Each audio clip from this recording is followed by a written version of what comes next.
हूं तो आपके लिए, आप लोगों के लिए, और ये शहर को संभालना है। ये शहर को अब हम ऐसा नहीं देख सकते, मैं नहीं देख सकता। मैं बहुत करीब से शहर की सियासत को, महाराष्ट्र की सियासत को समझ रहा हूं, आपको नहीं समझ रहा। राहुल गांधी जी ने एक मुद्दा उठाया तो 3-4 दिन पहले, वो बहुत बड़ी बहस है। लेकिन अगर भारतीय जनता पार्टी, आरएसएस अगर ये देश के अंदर राज कर रही, महाराष्ट्र में राज कर रही, तो इसका मतलब बहुत बड़ा घोटाला इस देश के अंदर हुआ है। और वो घोटाले का सीधा असर, नुकसान अगर किसी को हो रहा है तो इस देश के मुसलमानों को, दलितों को, आदिवासियों को और क्रिश्चियनों को हो रहा है। वो घोटाला है, जरूरत पड़ी मैं तो लड़ता हूं और लड़ूंगा, लेकिन यकीन जाना दोस्तों, ईमानदारी से मैंने इलेक्शन हमेशा लड़ा, बेईमानी से नहीं, बेईमानी से नहीं। मैं एक बहुत अच्छा वाकया आपको बताता हूं, अगर मेरे अंदर बेईमानी होती तो। इलेक्शन का मैंने नॉमिनेशन कर दिया, मीडिया वाले सुनिए मेरी बात, नॉमिनेशन कर दिया और खैबान निसार चौक के ऊपर जलसा था और मैं वहां जा रहा था।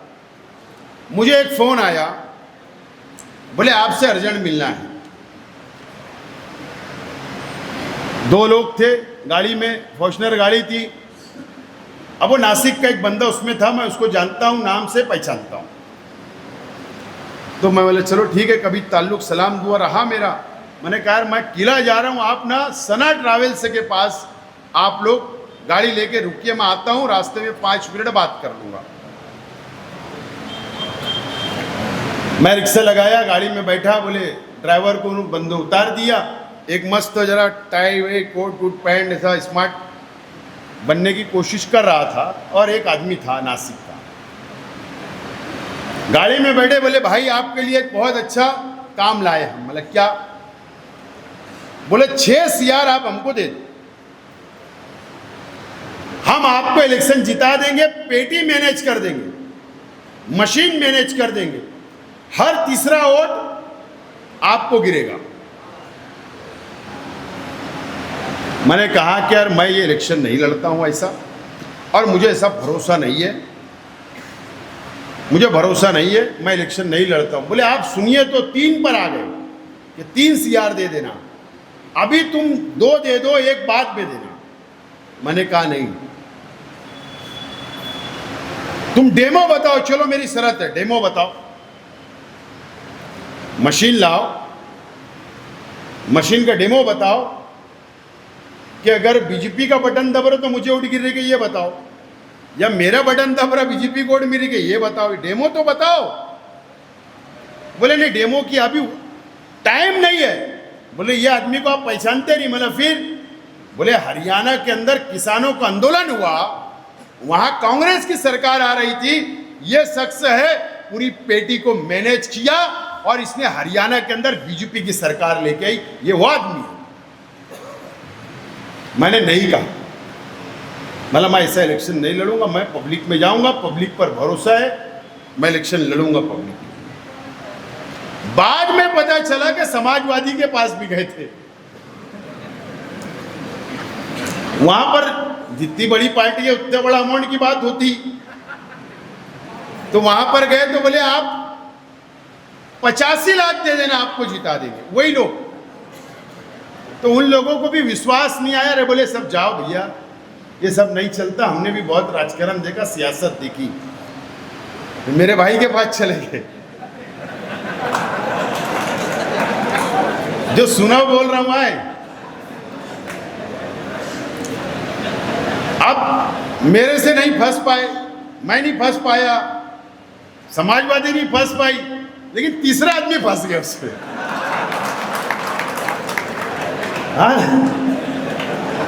तीसरा आदमी फंसा और चांदोड़ के अंदर टोकन भी हो गया, मुझे तो एड्रेस भी पता है। बोले सब शेख आसिफ 3 नंबर पे, मुफ्ती इस्माइल 2 नंबर पे, मैं 1 नंबर पे, 4 नंबर पे समाजवादी। बोले हर तीसरी ओर मुझे मिल रही। जब पेटी खुली क्या हुआ? तो इसके ऊपर भरोसा और विश्वास नहीं करने का है, हमको इलेक्शन लड़ने का है, आवाम के पास जाकर आवाम के पास वोट मांगने का है, उनके पास झोली फैलाने का है और उनके ही बलबूते के ऊपर इलेक्शन जीतना है।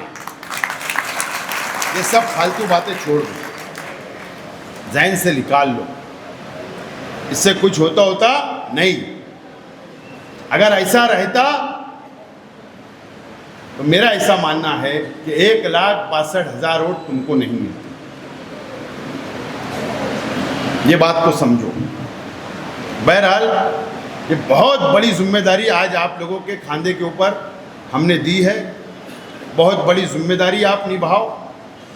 ये झंडा लेकर हमको निकलना है। मैं यूथ बॉडी के तमाम ही ऑब्जर्वर समेत सदर, कार्यकारी सदर, पूरी बॉडी के लोगों से एक अपील करता हूं कि 15 अगस्त से एक प्रोग्राम आप लोग हाथ में लो। यूथ वाले पहले शहर भर के अंदर हर वार्ड के अंदर जाकर चाय पे चर्चा, टोटल ओहदेदारान जिस इलाके में जाएंगे उस इलाके के लोगों को एक दिन अव्वल बोलो, वहाँ के ओहदेदार अपने साथ रहेंगे, वहाँ 50 कुर्सी राउंड लगाओ, ज़्यादा नहीं बड़े चौक में लगाओ, कहीं अंधेरे में नहीं, वॉल कंपाउंड में नहीं, वार्ड के बीचों बीच इलाके के अंदर 50 कुर्सी लगाकर सबकी चाय मंगाकर वहाँ पर इलाके के नौजवानों को जोड़कर पार्टी की पॉलिसी बताओ, पार्टी की पॉलिसी बताओ। शहर के हालात के ऊपर छोटी मोटी तकरीरें करो, 2 घंटे 3 घंटा नहीं, 1 घंटे की चर्चा करो।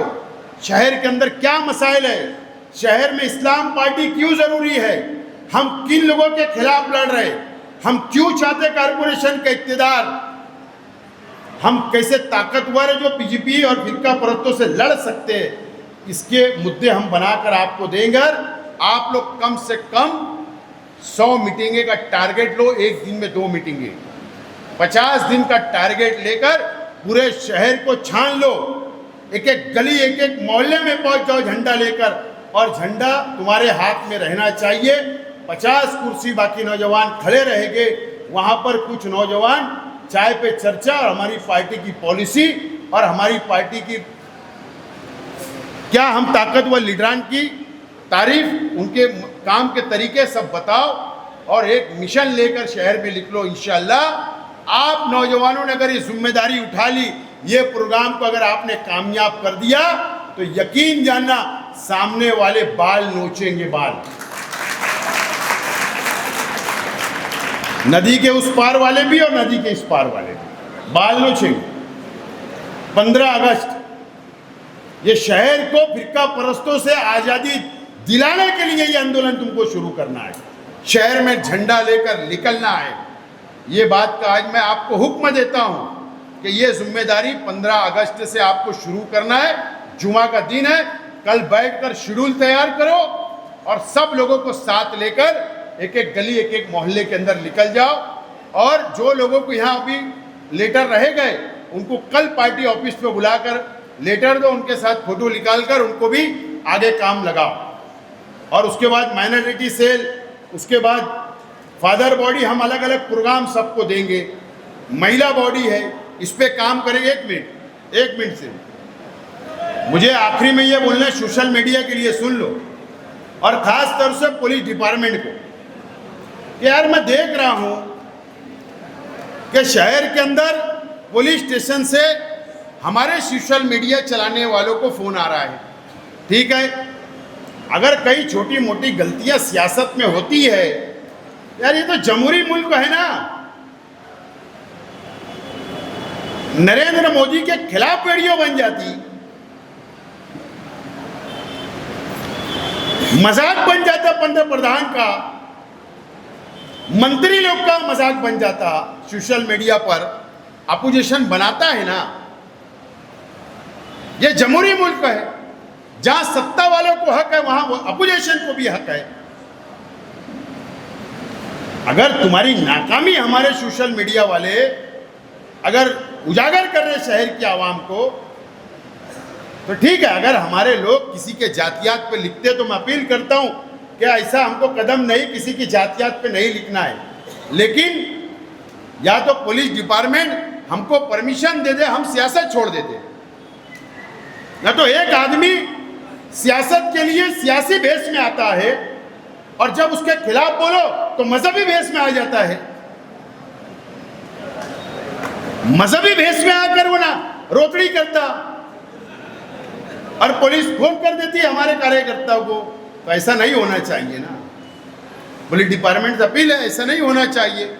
न तो हम सब एक लेटर लिखते राष्ट्रपति को कि आप संविधान पद पे बैठे हो, आप राष्ट्र के प्रमुख हो, हमको जैसे बोलते हैं ना, कई लोग बोलते हैं कि हमको फांसी लेने मंजूरी दो, तो हम उनसे मांग लेते कि मालेगांव शहर के अंदर हम पे अत्याचार हो रहा, एक मजहबी आदमी 2 लिबास में आ जाता, हमने सियासत करना कैसे? हम भी उनसे परमिशन मांग के छुट्टी करते। शहर में कुछ हो जाएगा, अरे 10 साल से मिले, कभी कुछ हुआ? डिपार्टमेंट से बोलना चाहूंगा, लैंड ऑर्डर बिगड़ा। लैंड ऑर्डर बिगाड़ना इतना आसान काम नहीं है, और लैंड ऑर्डर बिगाड़ने हिम्मत लगती है, और एमएलए साहब में हिम्मत है नहीं। पुलिस डिपार्टमेंट को पता है कि मछली बाजार से कौन सी गली से भागे थे, ऐसे लोग से पुलिस डरेंगी कि लैंड ऑर्डर खराब हो जाएगा, लैंड ऑर्डर खराब हो जाएगा। कब तक सुनेंगे? कान पक गए। न तो एक दिन पुलिस ने उनको बोलना, चल खराब करके बता दो भैया। खराब उराब नहीं कर सकते। शहर अलग अलग लीडरान को मानने वाला है, अलग अलग सोच को मानने वाला है। पुलिस डिपार्टमेंट इस बात की नोट लो, नहीं तो पुलिस ने परमिशन देना, हम राष्ट्रपति महोदय को हमारा लेटर ही लिख देते। अब जान दो, घर बैठ जाते। अब क्या करते? एक आदमी 2 भेष में आ रहा तो करेंगे क्या यार हम? अब उसके आड़ में नवा काम चल रहा, एमएलए को आगे करो, मौलाना को आगे करो, मुफ्ती साहब को आगे करो। क्यों पता है? तुमने छोले की चटनी नहीं बोलना सोशल मीडिया पे, ये असल पेट दुखी है। जितना छोले की चटनी बोल सकते उतना बोलो। मैं बोल रहा हूं, मेरा हुक्म है, जितना ओरल बोलना है उतना बोलो। एक तो भैया जेल में, सिर्फ नाम मत लिखो, सब बोलो। अभी अगर ये सिर्फ सोशल मीडिया से डरेंगे, अभी मैंने तो इलेक्शन पीरियड में स्क्रीन लगाने का सोचा हूं, फिर क्या करोगे? मैं गली गली साइकिल के ऊपर स्पीकर लगा के गली गली औरतों को भी सुनाऊंगा कि अच्छाई और बुराई देखो। किसको किसको रोकेंगे? ये आजाद मुल्क है, आजादी है सबको। या तो मौलाना को आगे करो या एमएलए को आगे करो, बस 2 या फैसले होंगे। मैं तो ये एकदम तैयारी के अंदर हूं। 15 अगस्त को लेटर लिख देता हो, जान दो राष्ट्रपति को। 15 अगस्त भी जुम्मे को एक मस्त लेटर बना के भेज देते, जाओ। तो ये सोशल मीडिया, सबसे पहले मेरी अपील जातियात पे नहीं। अब उनकी चालाकी है कि 2 दिन पहले किसी ने किसी लीडर के घर तक बात गई, सोशल मीडिया पे लिख दिया। पुलिस की तहकीक के अंदर वह हमारा आदमी नहीं निकला, हमारा व्हाट्सएप ग्रुप नहीं निकला, उन्हीं के पार्टी के लोग निकले। यानी हमको बदनाम करने के लिए हथकंडे शुरू है। अब छोले की चटनी बोले तो डिपार्टमेंट को जाके बोलते यार अब बच्चे बड़े हो गए, शर्मिंदगी होती। तो ऐसे काम काय को करना, काय को करना काम,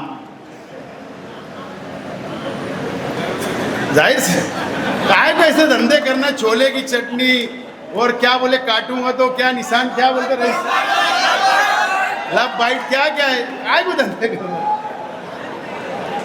तो ये तमाम ही चीज़ें, अभी हम तो बहुत शुरू लड़ने वाले लोग हैं। मैंने कहा ना, बार बार बोल रहा हूँ, हथेली भी जान लेके निकलता हूँ। सुबह निकला, शाम को आऊँ या नहीं पता नहीं, लेकिन लड़ूंगा तो जरूर, लड़ते लड़ते शहीद हो जाऊंगा, लेकिन झुकूंगा नहीं, झुकूंगा नहीं। ये बात तो तय है, ये बात तो एकदम तय करके मैदान में हम उतरे हैं। अगर मेरी बात पर आपको इत्तेफाक है नौजवान साथियों, तो लंगोट बांध लो और ये शहर को जीतना है, ये शहर को बचाना है। और मैं तो अपील करता हूँ शहर के मौलाना, दीनी तंजीमें के लोग, उलमाओं से, अलग अलग मसलक की तंजीमों से, एक टीम मेरा साथ दे दो, आप दे दो एक टीम साथ मेरी पार्टी का।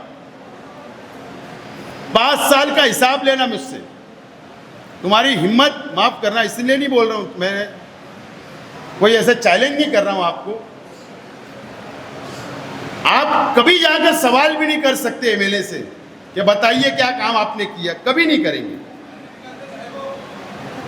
दे दो ना, मुझसे सवाल करना आकर, बोल रहा, दावत दे रहा हूं, शहर एक हो जाओ, इनको जिम्मेदारी दी, इनको बाजू में करो और बोलो ना आप छोले की चटनी चलेंगी, ना ओरल चलेंगे, ना ये चलेगा, सब अच्छाई बुराई बाजू में रखो। ये शहर को बचाना है, तुम्हारे घर की ये कहानी नहीं है, ये शहर को बचाने की है लड़ाई। मैंने एक कुल जमाती तंजीम के जुम्मे, माफ करना मैं बोल देता हूँ, मुझ पे फिर कितने भी हमले हो, मुजम्मत हो, मैं डरता उठता नहीं। मैं कुल जमाती तंजीम के एक बहुत मोतबर शख्स को मिला, शहजाद सर, मैंने कहा कि यार कुल जमाती तंजीम, मैं अब्दुल हमीद अजहरी साहब का चेहरा जब देखता हूँ, अब्दुल ahad अजहरी साहब का चेहरा देखता हूँ, मैं सूफी गुलाम रसूल साहब का चेहरा देखता हूँ, उस वक्त शकील फैजी साहब का चेहरा देखता हूँ, लेकिन आज की कुल जमाती के अंदर कितने डाकी आम है।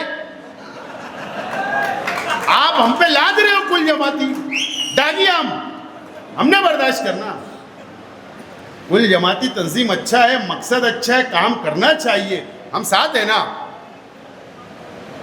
लेकिन जब तक तुम डागी आम को बाजू में नहीं करेंगे ना, तो तुमको भी डाग ना लग जाए। अगर आम डागी रहा, उसके बाजू में अच्छा आम रहा, तो उसको भी डाग लगता है ना, तो डागी आम को बाहर करो। कुल जमाती का वेलकम कल भी था, आज भी और कल भी रहेगा, लेकिन दाग लग रहा, उसको बाहर करो जरा, गंदगी साफ करना पड़ता। अगर आप समझेंगे यार कोई बोलेंगे नहीं हमको, तो ऐसा नहीं है ना। शहर जमहूरी मुल्क है ना, ये शहर भी जमहूरी मुल्कों में है, हक है हमारा, हम पे लादो मत। ये भी आदेश, ये भी आदेश, ये ऐसा चलेंगे बोलेंगे नहीं, ना तो आवाज तो उठेगी। अरे एक खुला एक आदमी ओरल बोलता है, देखना अब तुम, अभी जीप के ऊपर फेटा उठा बांध के आगे वही रहेगा। मैं तो इंतजार कर रहा हूं वो दिन का, इंतजार कर रहा, वक्त है, दागी आम बाजू में करो, दागी आम बाजू में करो, नहीं चलेगा ऐसा। ये बात याद रखो, मैं कोई मसलकी तनाज़े की बात नहीं, सच्चाई बोल रहा हूं और सबूत है जो बोल रहा हूं। अगर सबूत चाहिए तो आ जाओ, देख लेना। अभी तो सिर्फ टेलर है, पिक्चर अभी बाकी है। और शेख रशीद साहब बोलते थे हमारी किताब तो खुली किताब है, एकदम खुली किताब है। वैसा मैं भी सियासत करने वाला हूं, कड़क डिसीजन, ठाम डिसीजन, कठोर निर्णय, सख्त फैसला लेने वाला हूं मैं भी सियासत के अंदर। तो ये तमाम ही चीजें शहर के हालात पे भी मैंने बोला था बात होंगी, मैंने बोल दिया हालात ये है। अब शहर को फैसला करने के क्या करना है, क्या करना है, क्या नहीं करना है, पूरी शहर की किस्मत, शहर की तकदीर, ये सब आपके हाथ में, आवाम के हाथ में है। तो दोस्तों, अब ये पार्टी का प्रोग्राम, ओहदों की तकसीम का प्रोग्राम था, फारूक फैजुल्ला साहब का मैं पार्टी में वेलकम करता। उन्होंने बिला शर्त हमारे पार्टी के अंदर प्रवेश किया। हमारे मौलाना क्या नाम नईम हाफिज साहब ने भी पार्टी में प्रवेश किया, उन्होंने भी बिला शर्त। और कई लोग हमारे से राब्ते में हैं, वो लोग भी पार्टी के कामकाज को देख के मुतासिर हुए। बहरहाल पार्टी के अंदर सबको एक नज़र से देखने का काम, सम्मान का काम, सब नए साथी जूने साथी उस तमाम ही लोगों को साथ लेकर किया जाएगा। नए साथी जो आज नौजवानों को तकसीम होदा किया गया, वो तमाम ही साथी सबको साथ लेकर चलेंगे और अपना अपने व्हाट्सएप ग्रुप पे पार्टी का जो भी आदेश होगा, हुक्म होगा, मैसेज आएगा तो पढ़ो। अर्जेंट कभी कभी आंदोलन करना है, अर्जेंट मीटिंग लेना है, तो अलग अलग जिम्मेदारी रहती है। और माफ़ करना, मैं बहुत थक चुका हूँ। पार्टी में कुछ लोग हैं तो रूठ जाते हैं, पार्टी में कुछ लोग हैं जो फौरन रूठ जाते हैं। तो रूठने का काम बंद करो। कब तक मैं भी बर्दाश्त करूंगा यार। हक पे रूठो ना, हक पे आकर मुझसे लड़ाई करो, मैं तैयार हूं। लेकिन अगर जाने अनजाने के अंदर कोई गलती हो जाती तो फौरन रूठ जाना, फिर हम जाओ, फिर मनाओ। यार अब मेरे से नहीं होगा यार, माफ़ कर दो यार, ये सब मेरे से अब नहीं होगा। मैं गांव संभालना है, गांव को लेके चलना है, मेहनत करना है। अब ये छोटे छोटे पंचायत अब मैं करने उड़ने वाला नहीं हूँ। पार्टी इज्जत देती, इज्जत देते रहेंगी। जिसको पार्टी के साथ ये काफिले में शामिल होना है, काफिले में शामिल हो। अच्छा और बुरा फैसला शहर की आवाम करने वाली है। ना शेख आसिफ अच्छा बुरे का फैसला करेगा, ना कोई एक शख्स करने वाला है। ये लाखों लोग मिल के फैसला करते जमहूरी मुल्कों में, कारपोरेशन का, असम्बली, पार्लियामेंट। हमने करे फैसला पार्लियामेंट में, देखे ना साला वो आज तक पे फिर हमारी ठोकरी मालेगांव। वो बीजेपी के प्रवक्ता भी हमारे कोई कम ज़्यादा बोल रहे। जिसके लिए हम बदनाम हुए वही खामोश है पार्लियामेंट में जाकर। अब मैं बोलता तो बोले यार तुम उसके खिलाफ मत बोलो।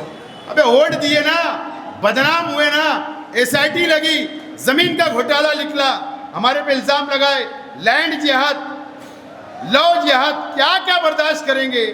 तो बोलेंगे।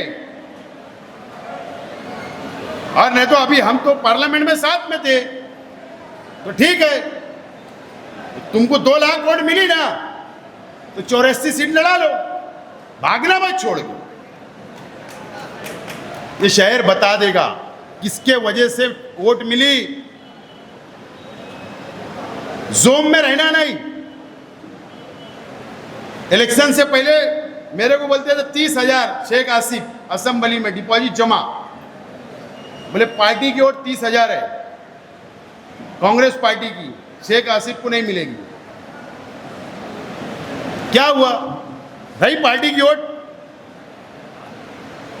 फिर किस बारे में जोम? भागना मत, 84 पूरे लड़ाओ। मैदान छोड़ के भागने वाले जमते हैं अपने को। नहीं तो मौलाना का कुर्ता पकड़ने के बाद में 2 सीट पे तो ऐसे चलेगा नहीं। पूरे 84 लड़ाओ, हम तो तैयार है। मैं तो सबको बोलता, सब खम ठोक के आ जाओ वापिस, सब खम ठोक के आओ, हम तैयार है। शहर फैसला कर देगा, जिसको भी मान लेंगे। बहरहाल ये बहुत बड़ी तकरीर मैंने की, लेकिन आप लोगों को एक मालूमात हो जाए, आप लोग यहाँ की बातें शहर तक पहुँचाओ, नौजवानों को जोड़ो, पार्टी को मजबूत करो। और मुझे उम्मीद है कि पार्टी के तमाम ही जिम्मेदारान, तमाम ही नौजवान साथी एक नए जज्बे के साथ हम लोगों को ये पार्टी खड़ा करना है और कारपोरेशन के ऊपर हिंदुस्तान की तारीख का पहला हरा झंडा, वो भी इस्लाम का लहराना है। ये वादा आप लोग करो और इंशाअल्लाह हम लोग कामयाब होंगे। आप लोग 15 अगस्त को सुबह 8:30 बजे शेख रशीद भवन पर झंडा बंधन होगा। आप लोग वहाँ भी शरीक रहें। आपका शुक्रिया, रब का शुक्रिया। आपकी सेक्रेटरी के तौर पर मिर्जा नईम अहमद मुनव्वर